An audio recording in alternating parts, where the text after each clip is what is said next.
There's no trick or strategy out there that's going to make you rich. I can guarantee you. There is no trick or strategy. And people say that, but then they don't give okay, so what now? Maybe a trick or strategy can help, but you have to have a way to like violently put a bunch of inputs in and then get outputs out. And you have to be able to see this and test. You can't just do something and then be like, well, I guess it didn't work. Because that's really like you have no idea if you're not actually tracking it. What's up, guys? Welcome back to another episode of the Side Hustle Experiment podcast. In today's episode, we're going to talk about our biggest mistakes, biggest learning lessons, things we totally got wrong the last couple of years. What's going on, man? Nothing much. I've obviously made so many mistakes in the last 2 years, so this one should be good. Same here. I think one of our biggest episodes at the beginning was talking about it. A lot of the comments were like, it's nice to hear you guys talk about the losses because most people just talk about the wins. So kind of talking about that today and bad advice, good advice, what we thought, what actually happened, things like that. I think that'll be helpful for you guys. Let's hope. So what should we start with here? We have a little doc we're following, but so we'll just jump all over this place. The stuff we wish we knew sooner. I'll start with one. And this might even like compile with other stuff we're going to talk about. I don't know. We didn't have a real structure super hard for this, but I think hard to get a guest for Thanksgiving weeks. We're day before Thanksgiving here, grinding out for you guys. But you guys can listen to this on your road trip for the holidays and stuff. It'll be a good one. So anyways, I think one piece of advice that I heard a long time ago is just like give something 3 months and like you'll be successful after 3 months. And I think that I took that into consideration because one time, I did the offer, like I paid for someone to teach me how to do offers or whatever 2 years ago. And within 3 months, I made a lot of money. So I was like, this is how it works for sure. But in reality, that's just such a just nonsensical advice. Like there's no real, what does 90 days even mean? What's 3 months even mean? Are you going to work every single day? Probably not. How hard are you going to work? A lot of luck is involved with it. So I think towards the beginning of me quitting Amazon and trying stuff, I would give it 2 or 3 months and be like, well, this just isn't going to work. I haven't made it work in this amount of time. But in reality, it probably needs to take a lot longer than that based on the work ethic I was even putting into the thing. Yeah, that makes a lot of sense. And I always thought that too. It's like, just give it 90 days. But what I've come to realize too, like kind of what you were saying, it's like you don't even know shit in 90 days. Like if you were really to start fresh from something, even with a little baseline knowledge, like by the time you figure out like the platform, like the tools, the software, all that stuff, like you might not even have gotten anywhere in the venture. And then it's also just like, I don't know, man. It's like you have to do stuff. Like a lot of people I've talked to, like with the influencer program, like they do like 100, 200 videos, and they're like, "Why am I not making $1,000 a month?" It's like it takes more than that. Like almost in any sense, like what could you literally do 2 or 3, like 100 to 200 times, and you're successful? Not that much. No, not at all. And the learning, I think it's like the Dunning-Kruger effect or whatever. You think you know a lot, and then the more you know, you're like, I know very little about this. And then a lot of times these days, especially, a lot of these business models that people do, they take multiple skills. Like you're stacking multiple skills in one. So you're not really getting deep on one thing. And especially where I'm trying to run this cold traffic and offer stuff like that's literally every skill in one. I mean, you're doing ads, you're doing copywriting, you're doing like how to run this offer, how to create the products, tech. It's just a lot of stuff. So I think over this time period, I've learned a lot about a little bit of a lot, but not a lot about one thing. And I've kind of realized that recently. So if you're in a business model or something where there's multi skills that are stacking on there and you're learning how to sell, you're learning how to write, it might be better off for you to try to focus in on one thing, get really good at it, because the other stuff can kind of be outsourced or like easily done. But if you're really good at one thing, like the higher leverage things, I think that'll benefit people. I didn't really know that to begin. I was trying to be a master of like all stuff, but it's hard to do that. Yeah, it's always hard, I feel like, just to be a master, especially if you're just totally new to it. I think that's one thing I've learned a lot through the last 2 years is kind of what you were saying, like the skills stack. Like and doing this podcast definitely helps too, talking to a lot of other people. Like when people come to you, I'm sure if you're just like, hey, like I want to start this or that, you're like, yeah, like I've been there, like this is going to be like, here are the obstacles you will run into. Before, like I'm just running in, like getting smashed by all these obstacles. But now it's like, okay, like if I were to do this business, like I've talked to enough people, I know enough about myself that like this is just not as easy as it seems. or I'm going to get crushed in this because I'm just like not into it. So I think that is like one of the hardest parts. Like you're always kind of excited to get started, I guess. But like when bad stuff happens, it's like you still have that same excitement. Yeah, definitely. Well, what kind of stuff have you, what do you wish you knew sooner over the last, I guess really just the last 2 years or so, because we both stopped doing the Amazon thing. We're doing our own stuff. What do you wish you knew when you first stopped that What I overall? wish I knew prior to probably even starting, like I always like think back to like I've always dabbled in stuff. Even when I had a 9 to 5, I had a blog. Like I was always just trying to do like little stuff. One thing I wish I did is like just went all in on one thing. Like I was thinking about today at the gym because we were doing this podcast today, and I was like, man, like I had a blog that was doing like pretty good, and it was basically like how to get jobs, like how to network. Like I had like this little shit. Like I didn't knew nothing about marketing. Like if I was doing that today, like I would have partnered with like a resume person who wrote their resumes and everything. I would teach them like a unique mechanism how to get the job, and then we go from there, and it'd be so easy. Because one thing that I've realized, it's like I've done books, I've done online arbitrage, I've done the influencer program now, and it's all great. But if I just spent like let's just call it 10 years building out this career blog, right? Like, I don't even know where it would be right now. Like, it would be insane. Like, just from all that, all the connections. Like, there'd probably be a podcast, there'd be a newsletter, there'd be all this shit. But like the constant like bouncing around. And I bring up that specifically because that's a niche that will never go away. Like even if they're robots or like you're gonna have to hire people. People are always gonna be looking for a job. Like we're all not gonna be entrepreneurs. Like it's just not gonna happen. Or on the flip side of that, like they're gonna need to recruit people. Like if I'm like teaching all these people and building their resumes, and I have a pool of like let's just call people who bought my shit who are ambitious, then like I could pawn them off, partner with a recruiter. Like there's so much stuff I could have done. So I kind of wish that I knew that advice sooner. It'd be more like, and that would lead go into info, like not reselling, like think much bigger picture, much longer term, like not chasing like the shiny object syndrome, because just like the skills that you would have developed and just like the sticking to it. And that was also one that like so easy to do with a 9 to 5. Like, cause you could write whenever you want. You could do a podcast whenever you want. Like, know what I do now? Like, I just make YouTube videos about like how to get a job, take that transcript, run it through chat, write a bunch of blog posts, write LinkedIn shit. Like, it would be so easy to do now, knowing what I know. And I kind of wish I had that almost mindset of like, stick with this. Like, it's hard right now. Like, I just didn't see the big picture. It was just like, man, like, what are you gonna do with this? Like, it's just a blog. Like, you have good traffic. You have like 2,000 email subscribers. Like, what are you even gonna sell them? Like, I didn't want to do resumes or cover letters, but wasn't smart enough then to be like, oh, I could just like partner with someone. Mm-hmm. They could do that part, and then I'll sell them the next thing. And I'm kind of looking for that opportunity today. It's like, hey, like, what's gonna be here forever? Yeah. Well, that's a good. Hypothetically. Yeah, I think the overarching thing of that, and I was going to talk about this eventually, is just this whole ownership of stuff. There's definitely, I agree completely. If I could go back and I made a lot of money with Amazon, maybe my life would be completely different. So it's not like I regret doing any of that stuff.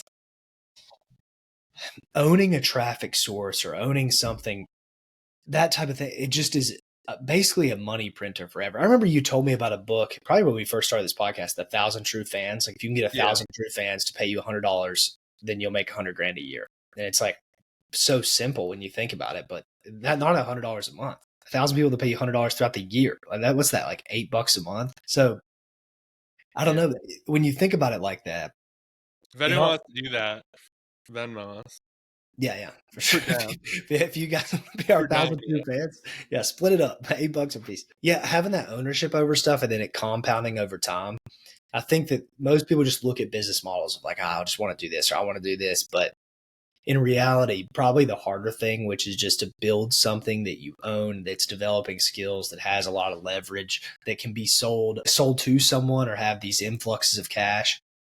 I think that's probably the way to go. And the more I've learned over time and the richest people I've met, like I've met guys behind the scenes that have done over 5, 10, $50 million on Amazon. I've heard that stuff. I've met people that have done over $10 million in info, that type of thing. And the guys that own stuff, the guys that can build something out of thin air and then just sell a bunch of it or partner with other people, like you said, those people to me tend to be a lot richer. And I've heard from other people, I know people that sell a lot on different platforms or whatever. Like there's really no one that beats I own the traffic, I sell them a info product really. But obviously I haven't talked to a lot of brand owners. That's a whole different ball game. But still, you're building something, you're owning something, you have a product you're selling to, like your own traffic that you're getting. Yeah, and I just didn't see like the big picture of like what it was, because like when I was when doing it, like I was an entry level person. Like who entry level is going to pay me to do their cover letter? Like it would work for much higher level people, but like I couldn't see it. And I think that's kind of I do wish I sat down. Like I'm more of just like a worker, and I think you kind of are too. It's like let's just try this out, let's just do this, and you get so caught up in like the building, and like you're starting to see progress. Like a great example is like when I started the resell selling furniture. Like all right, like I just made $100. How can I do this again? And again, like that's another one too, where it's like that could have been a really good opportunity. Like in another world, I see that it was just like I couldn't get over these stupid little problems that I'm like smart enough to solve now. It's like, well, this isn't scalable. Like, what am I supposed to do? Just DM people on Facebook all day? Well, you could hire a VA. You could look into other platforms. You could run ads. Like you could run like a junk removal service. Like there was so much I could have done. It's like I don't want to drive a truck. Well, like I could partner with a moving company. Like there was just so much stuff that was like right in front of me. Again, a business that's like not going anywhere. People are going to use furniture forever. I mean, unless we're all robot, we're still probably going to need to sit on something. Where the robot charger is going to sit on a table or something. Um, and that's like not going anywhere. And it's like, well, like I see a lot of people now. Like, actually, was listening to the corner office. I don't know if you ever seen it on Facebook. Have you ever seen those like black and yellow containers? And like Yeah. someone builds a shelf for it. Well, there's some guy who's selling info on like how you could run that locally in your own marketplace. I'm like, damn, like I could have done like how to flip furniture like locally, and it's like not it won't eat into my margins because it's like do this anywhere. Yep. Yeah. That's a good point. That makes me think about something that you brought that up. I was actually going to talk to you about it, but it's good to talk about it on the pod. I was watching someone recently talk about a portable golf thing. It's called like Birdie Express. He's getting like less views on YouTube than we're getting on this podcast, and he's making like, but this is such valuable stuff. And I saw that he has like a PDF, and you can do a consulting call and all this stuff. So he's like just now getting into this business, but so he has this local business where maybe he makes a few $1,000s a month on it. He's doing the info online, and instead of he doesn't probably know he can do high ticket and sell like full build outs for these people, but he's more so taking people on and then they can buy his setup and kind of be under their like franchise, like a small franchise type thing. So it makes you, I don't know, when we're talking about all this, if you can get into this, the ownership of, okay, I run this local business like the storage thing, and then I teach it online. Well, you can also kind of franchise out this local business to a small level, or you could literally start the company that makes the black and yellow containers. Maybe you see a problem with these black and yellow containers. They're too expensive, they're too heavy, whatever it is. You could just make that product, go to China, make that product. Now you sell that to all these people you teach. Now, I hope that this is like making a good picture because really there's like unlimited stuff you can do if you could just make something work and then get ownership of traffic that are also interested in that thing. And then it's just unlimited.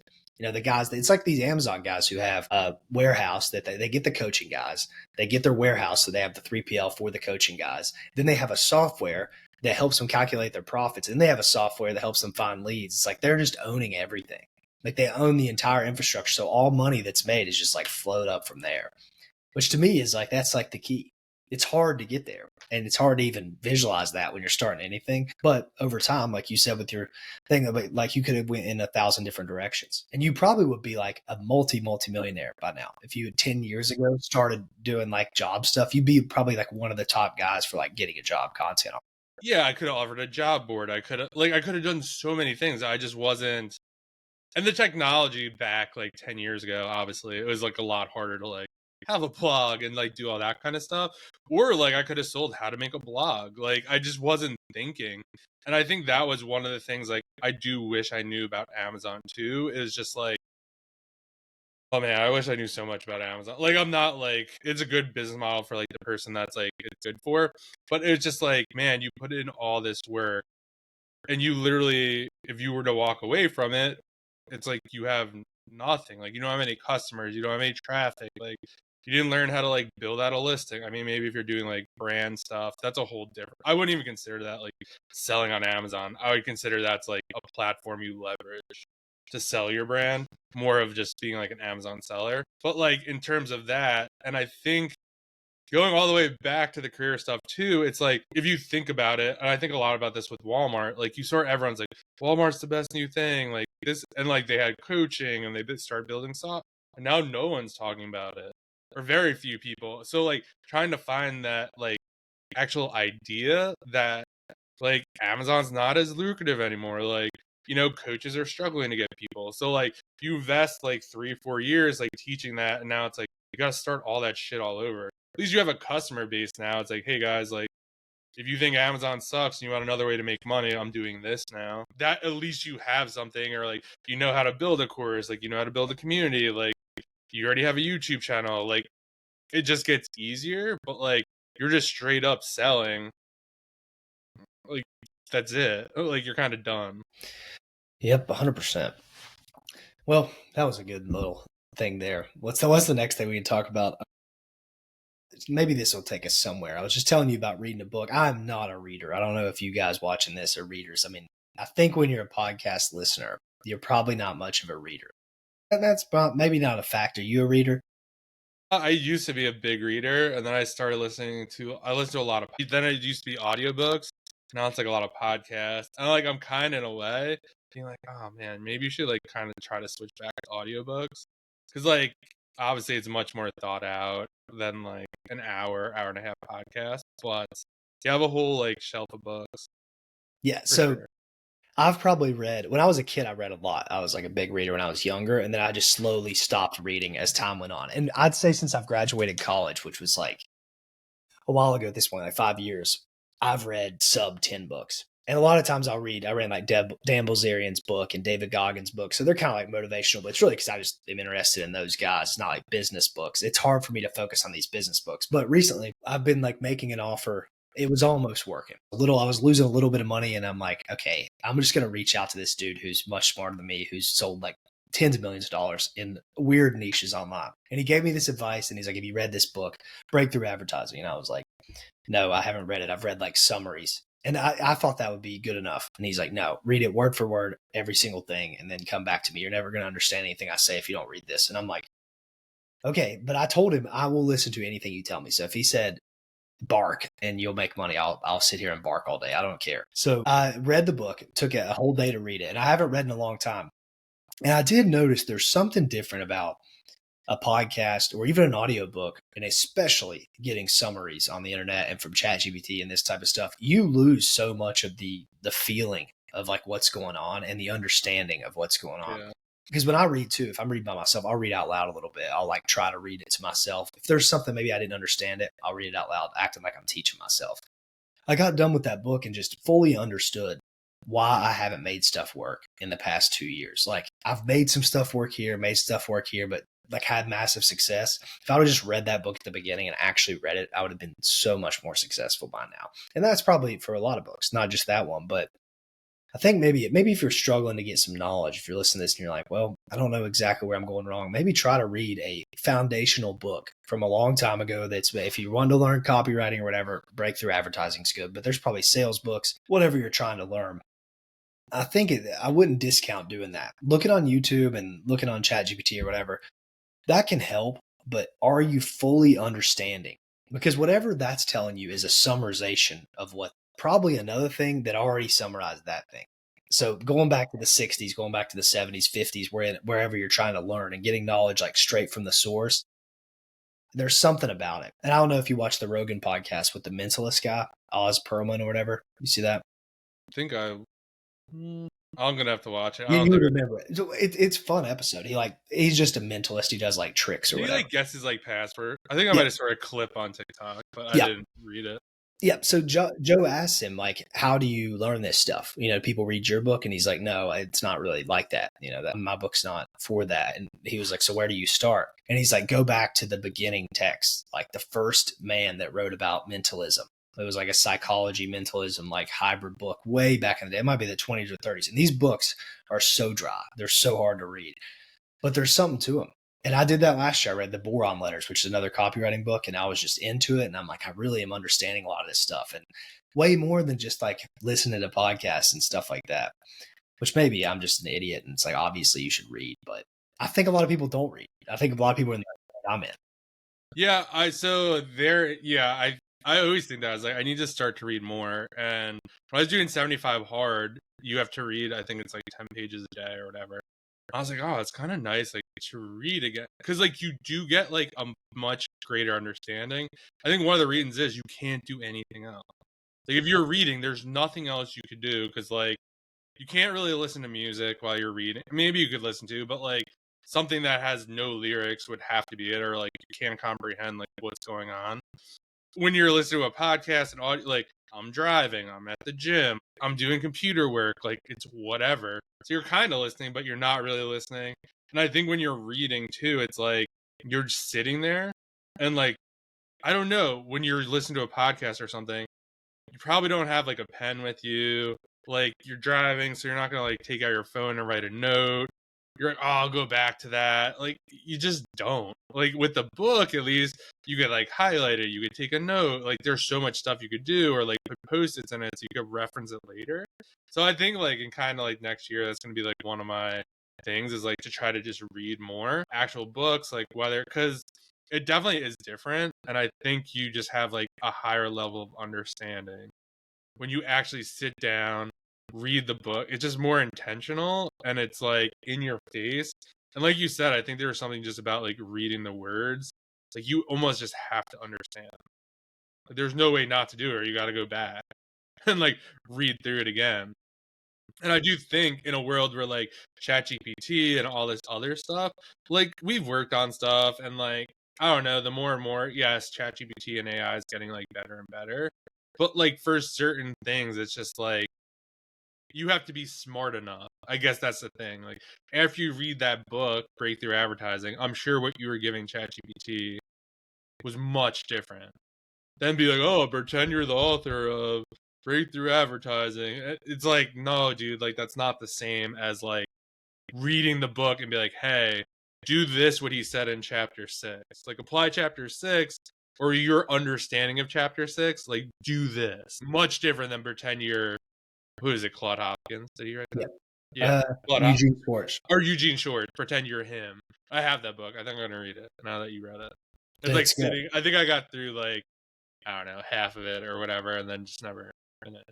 I banged it out in a day, so you could do it. Now I didn't get a full like obviously reading a book in a day is not a good idea. Also, it's a good thing we're not famous. I mean, this would get clipped into like two retards discover books. It's like that's not exactly what's happening here. You know, But you get smarter when you read a book instead of yeah, listening to it. yeah, this is a pretty dumb conversation, I guess. But really, I think that most people don't read, and I know that I don't know a lot of people that read in real life. Like I know like girls read, but like guys reading books about business or whatever. I don't see that a lot. I don't talk to a lot of people who do. So it is important, although this does sound pretty stupid thinking back on it. But I think there's something to it. Uh, I I agree. don't know. I'm going to try to start reading more, but I think I'm going to read Breakthrough Advertising for like 3 months. That's what the guy told me to. He's like, just read it over and over, like every single day, read that book. Because that is kind of where all these other books stem from, which is back to the foundational. Like if you can find the foundational text and read that, a lot of the other stuff are just ideas built upon that. And you were talking about the AI as well.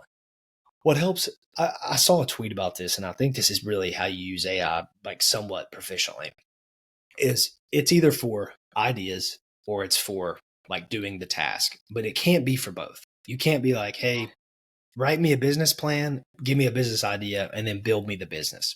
It's more so, okay, you have the idea or you have the plan, and it will do that. It will build the plan or like iterate on that idea. But you can't have it do both, or it's just going to be slop. Like it's going to be the exact same thing that other people have seen. And I know this for a fact because you told me about something on the corner office. They had built this business, the law thing, right? I don't Yeah, exactly know yeah, what it was, but he had this whole plan. And then my friend told me this same exact plan. And I was like, oh, he just got that from the corner office. But then that episode was on the same day. So obviously he didn't get that because he had tried a week before. Really, he just asked ChatGPT what to do. And that's obviously what the corner office did. They asked ChatGPT like this business plan, and it gave them both the exact same business plan.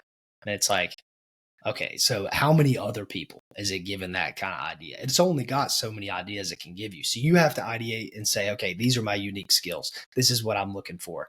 Now give me an idea. And then you have to build the plan. You can't just have it do the whole thing for you because it just doesn't have enough capability to do that type.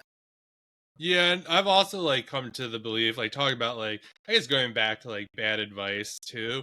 I think like sometimes it's just not bad advice. It's just like I was reading this. I think it was a tweet or something, and there's like it's very rare that someone could give you good advice. Like we could give each other good advice because we've been doing this podcast for 2 years. Like we hop on here and we're like, all right, like can you help me with this? We're talking for 3 hours. Like we have so much context. Like you know what I did, I know what you did. Like so I could give you better advice than like most people or like someone who's like doesn't even know you. So I think that's always hard too. It's like they always say like, oh, you know what you have to do, and you're just looking for advice from someone else, so like you kind of don't have to do that. And I've definitely fallen for that like more times than I want to admit. And it's just like, man, like if you would just do this thing. And I also think like this is totally random, but I feel like whatever you're doing, almost think about like how could you do it like better? Like if our lives depended on this podcast making money, like what does that look like? Right? Like not great right now, but like if we had to, like I'm sure we could come up with some way. Like we'd probably be emailing thousands of companies like trying to get a sponsor. Like we'd be trying to clip it. Like we'd be doing so many things that like we probably should do, but like it's just not the main thing right now. But like I think if you thought about it like that, like almost like how much juice could you squeeze out of this? Like kind of the example you were giving with Amazon. It's like that was probably one of my biggest mistakes. I thought Amazon is the way you make money. It's like, no, it's all the shit you ratchet onto it. The courses, the coaching, the software, the 3PL, like getting a group of people that will buy anything you launch. Like that's where you make the money. Selling on Amazon. But you need to sell on Amazon in order to ratchet on all the other stuff. Some people. Yeah. I mean TBD. Yeah, TBD. Something you said there got me thinking. Oh yeah, the advice stuff. Oh yeah, when I came on to, we were going on to Twitter, and I would give advice on Amazon specifically, like how to source these products. People were like, "Well, this is kind of a new way to do this," and then I would teach people, and it would work for some people, and it would not work for other people. And I kind of thought for a while, I don't know, I thought a lot about like what do you read online, and how true is a lot of this stuff, and how is it false, that type of thing. I think a lot of it is not true or false or good or bad exactly. It's more so, like you said, there's just a lot more context that needs to be done around this stuff. Like I can give one person the like one plan and the other person the exact same plan, and like they're going to work out entirely different. And that's how a lot of people should probably take advice online when it's about that kind of thing. And I've learned over time this offer stuff. I mean, it's just so much data that you have to look at. I was explaining it to somebody the other day, and they're like, well, it sounds like you're about to crack it. And I'm like, well, I am. But the problem is there's all these metrics you look at, and you have to understand which metric is breaking where. And then what's the like qualitative thing that's making these things quantitatively break. And it's just really difficult all around to do that. But the tried and true through everything from sourcing to doing this to I'm sure doing what you're doing as well.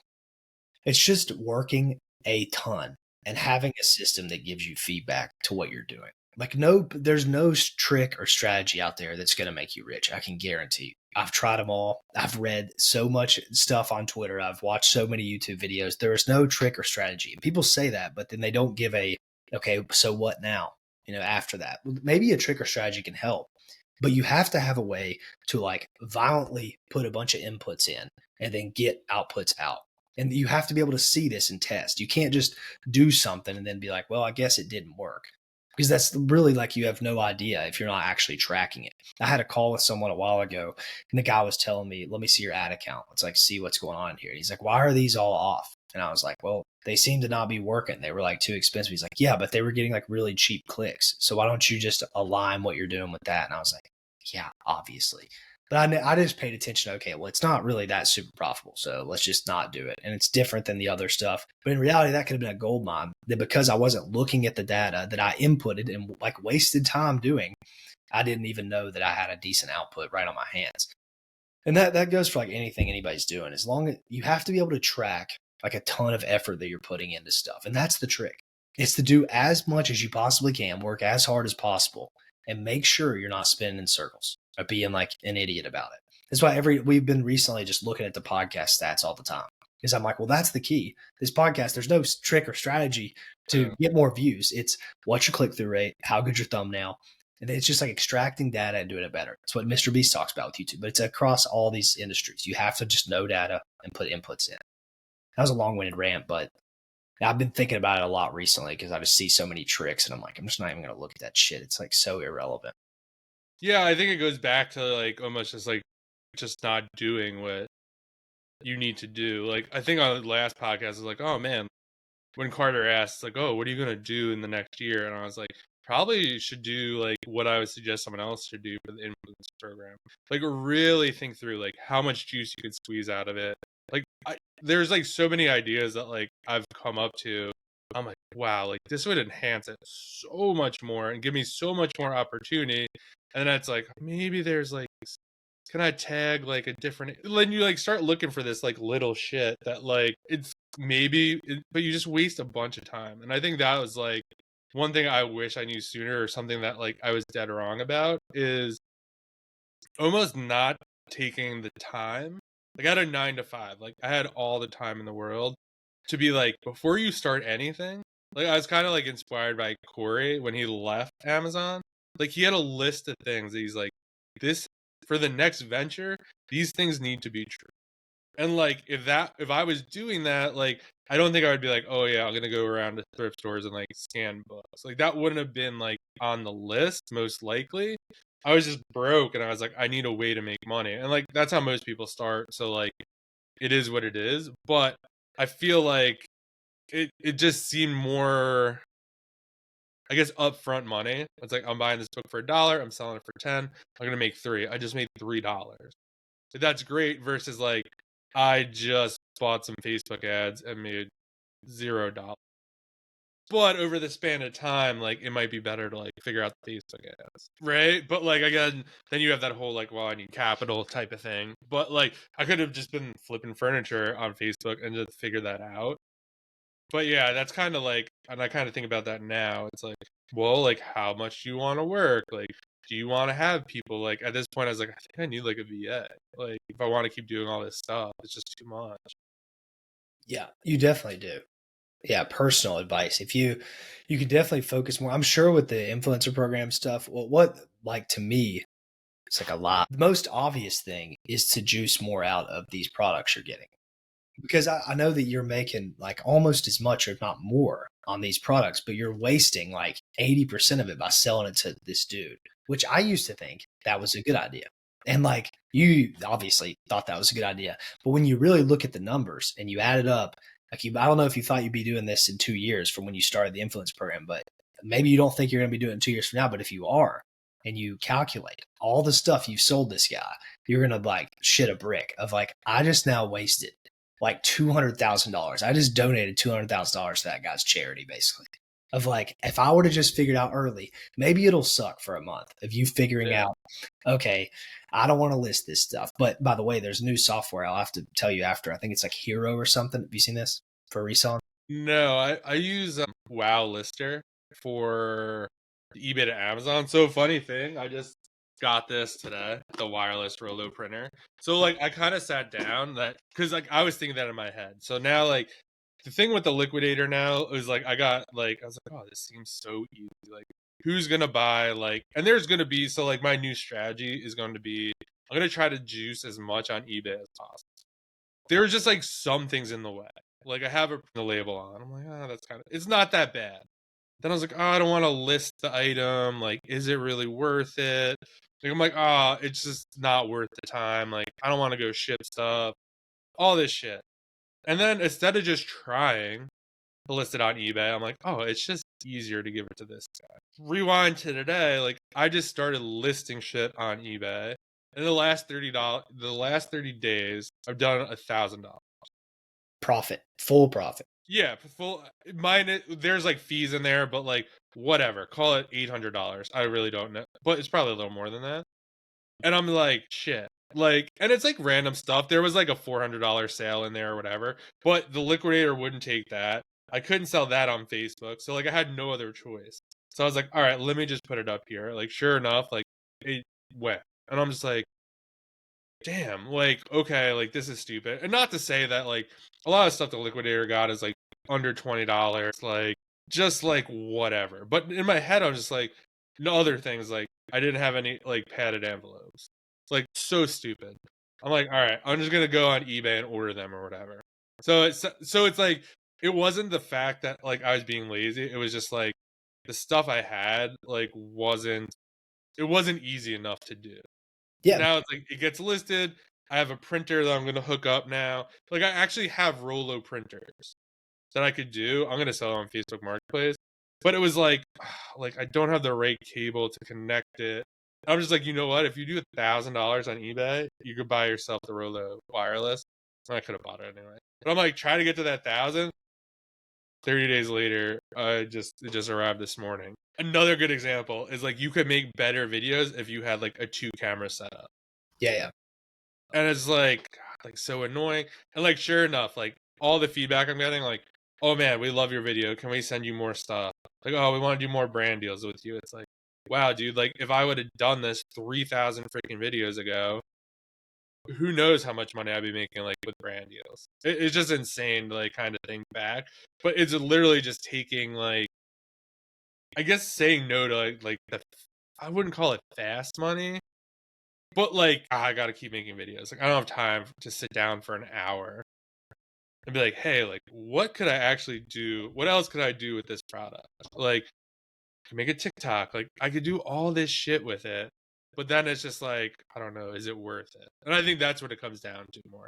Is it worth it? But then looking long term, it's just like, okay, like I could offer brands now so many different things. Like you could be posted on my YouTube channel. You could be on Instagram. You could be on TikTok. Like imagine if I had like a website.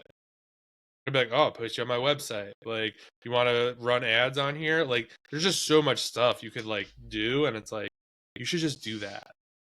Yeah. Yeah. I think on the eBay thing, what I was saying before is there's a software called like Hero, and you take a picture of stuff and it'll AI might make the title, make the description, and even make the pictures, I believe, or find the pictures online, something like that. I'm thinking about it because I want to start selling more. I still have a ton of inventory at my place. I'm just kind of keeping it. But that seemed interesting to me. I saw people being like, the reviews were like, this is the best thing I've seen in 10 years. And I've been reselling for 10 years. I think it's called Hero, but you can look, it's a green thing.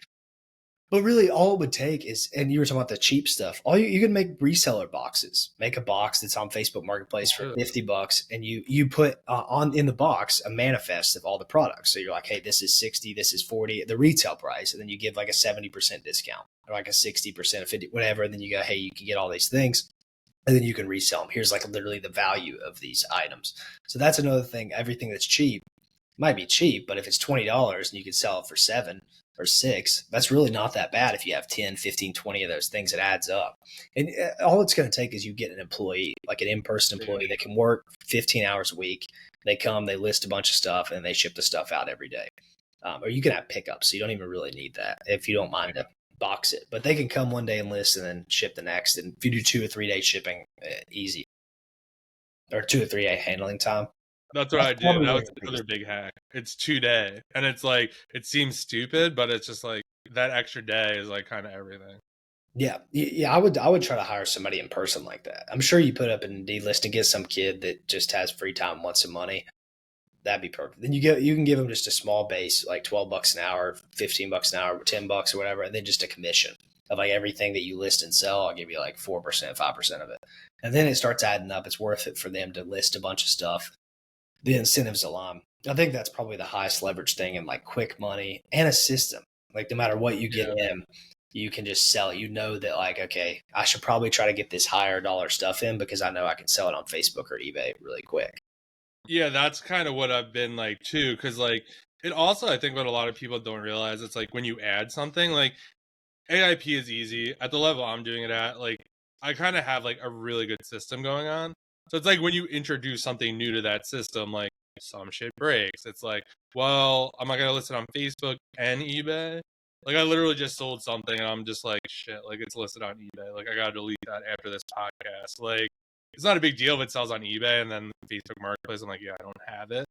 But like just like little shit like that, and then it's like, well, like, do I want to? I don't have like. I tried not to keep like boxes around because like I get so many, and then it's like, and I was like, oh, what you used to do in the warehouse when you had the book business, it's like you would literally just label the box. So like it was this like piece of luggage. I'm just like, huh, I'm just gonna save the box that the luggage came in, put it on, put the luggage in there, tape it up, just put a label on it, and then if it sells on eBay, I'll just pull it. I already have the box. It's like, oh, what if I don't have that box? Like, it was just all this dumb shit. And then I did like sit down and think about it. It's like, oh, okay, like you should just, if a big item comes in that you might want to sell on eBay, just save the package and then go that way.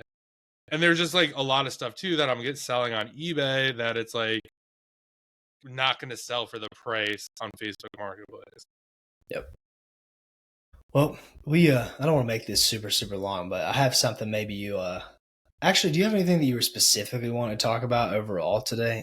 And then I got one more thing at the end of this. No, Important. go with Stick you around. Do have. not click off the video. This is very important. But I read a post. Like I said, I'm in this marketing group that one of the guys in the plot added me to, and these guys are like killers. Like there's guys in there making 50 grand a month, 100 grand a month, 150 grand a month. When I say that, they're making like profit. That's their profit numbers. They don't even worry about the revenue or whatever. These guys are like a big deal. I don't even know why I'm in there. I'm not at that level at all. But this one guy, he kind of runs it all. He like gives the advice to people. And he had this post that I hadn't really seen anybody talk about. Hormozy talks about this a lot more now. And I think he's understanding how important this is. And I am understanding this from him and then that guy.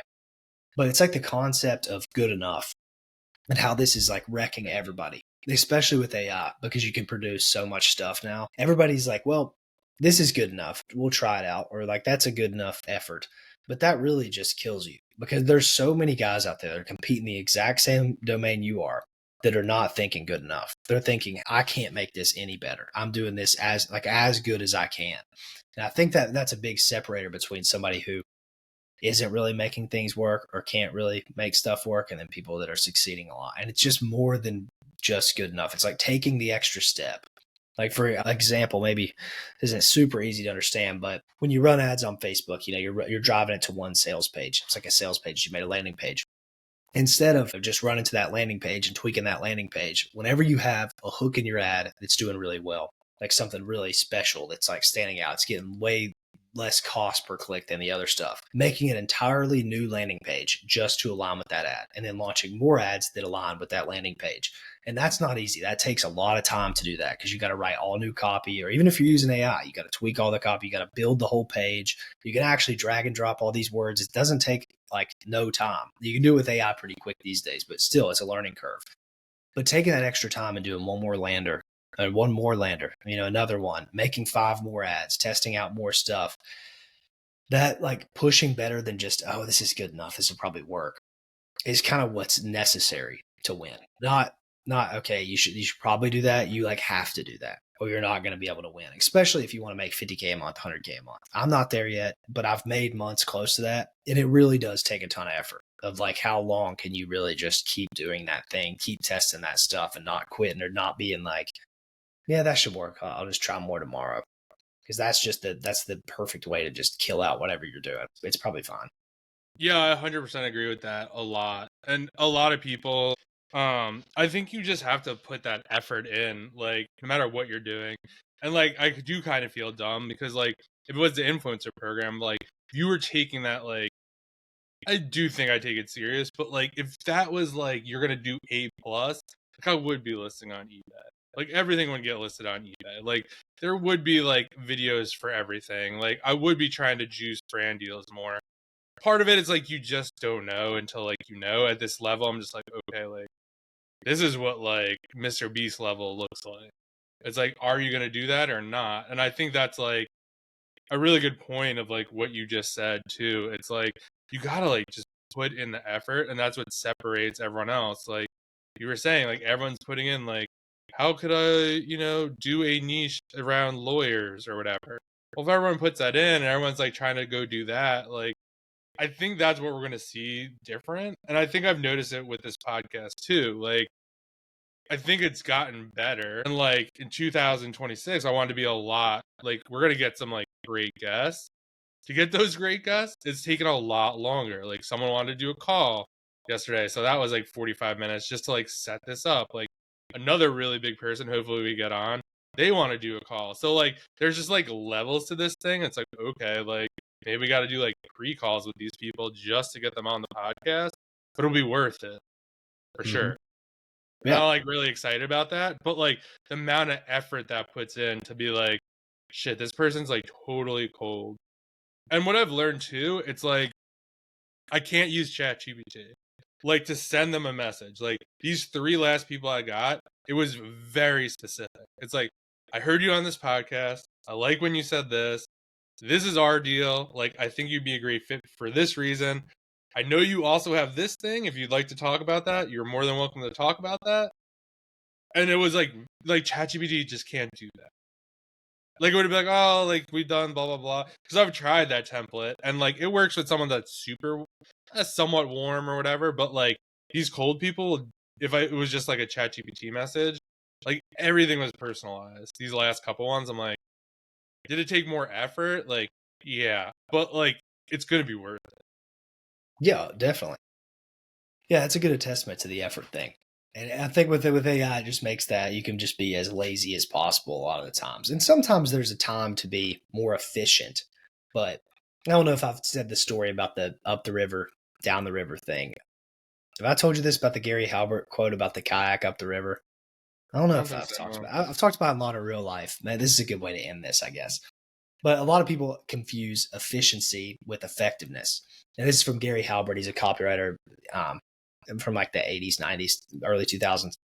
And he talked about, well, if you are going up a river, like the Ohio River is what he was talking about, and you have someone that's going down the river and they are in a kayak with no oars, and this person does not know how to even use a kayak. It's just there's in a basically a piece of wood. And then you have another guy, but he's going up the river and he has a full $1,000 boat, nice motor, everything. Now that thing is efficient. It will get you somewhere fast. And that kayak is not efficient at all. It's a piece of wood. But if your goal is to get to the end of this river, at the bottom down the river, the kayak guy is going to get there because he is being effective. And the other thing is not being effective because it's going up the river. It is never going to get to the bottom of that river, no matter how efficient, no matter how fast this boat goes. And I think that was a good, it's like an analogy, metaphor, whatever, but it makes me think about it a lot. It's like how I get into this mindset of how efficient can I do stuff, especially with the reading. Like, looping Yeah. back to the beginning of the episode, it's like how efficiently can I get through this information and get it in my head? Well, you might be able to, write a bunch of summaries, talk to AI about it, all this stuff, and that's efficient.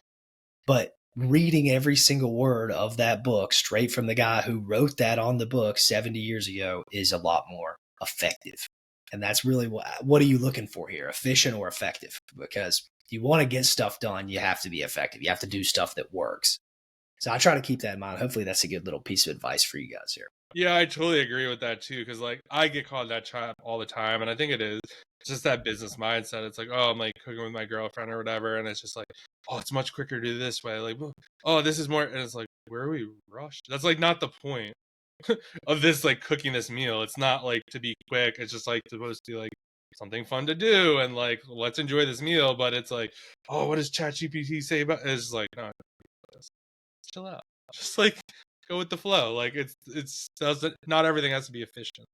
Yeah, that's what I'm trying to do with the podcast now, with the titles and the thumbnails. I'm like, okay, we had an editor. Oh, that was just weird. It kind of just stopped. But we looked in our podcast thumbnails, like immediately when we switched to the editor, it just got worse. I don't know if that's because we got worse or because I think it's the thumbnails. It's a direct correlation of it. And the titles, I know a lot of times you just like shoot me 3 AI titles and I'm like, that one sounds good. But now I'm thinking of like, okay, what was the best moment from that box? What would get me to click? And I sent you a list last week for this last one. None of that was AI. It was just straight off the top of my dome in the car. I'm like, okay, this sounds good. This sounds good. Let's try this. No AI at all when it's used for that. And I try not to use that at all when I'm doing any of the podcast stuff because I'm like, you have to be real and we need to be, we're the one, you're listening to us. So we should be able to give you, the best title and thumbnail based off like what we think, if you like what we think, that type of thing. So just being effective there too and less efficient. That's next year. Maybe that's my next thing for the year. It's just how effective can I do things instead of just trying to speed it up and make it, all right, that's pretty good. I got it fast. Let's just do more of that fast stuff. It's just not going to get the job done. Yeah, and I think that's it too. Like, I feel like at the beginning of the year, it was like, and I think it's like sometimes too, it's like you don't think things through. It's like, all right, like when we hired the editor, it was just like, okay, this is gonna save us so much time. Like, he's gonna clip it, like he's gonna make the thumbnails, and then it's like, okay, Drew's like, well, I need to drop in the pictures of these people. Oh, I need to run it through this so I could give him the clips, and then Drew's like, then the guy's like, oh, I have the clips. It's like, oh, there's like 30 things I need to post now, and it's like, huh, like I didn't really think about that part of it. Like, it sounds stupid, but then it's like we just created like this massive job, and like it ended up not being either Yeah. It was efficient not or efficient. effective. And it was just like we thought that's what had to happen, but sometimes I guess you just have to like go through that. But if we are just like, oh man, like maybe our thumbnails are fine, or like the clipping, I think of like Riverside has gotten a lot better. I might look into it a little more. It was like probably fine enough for what we need. Like, because the stuff he made, like, even though we posted it, didn't really perform that much better.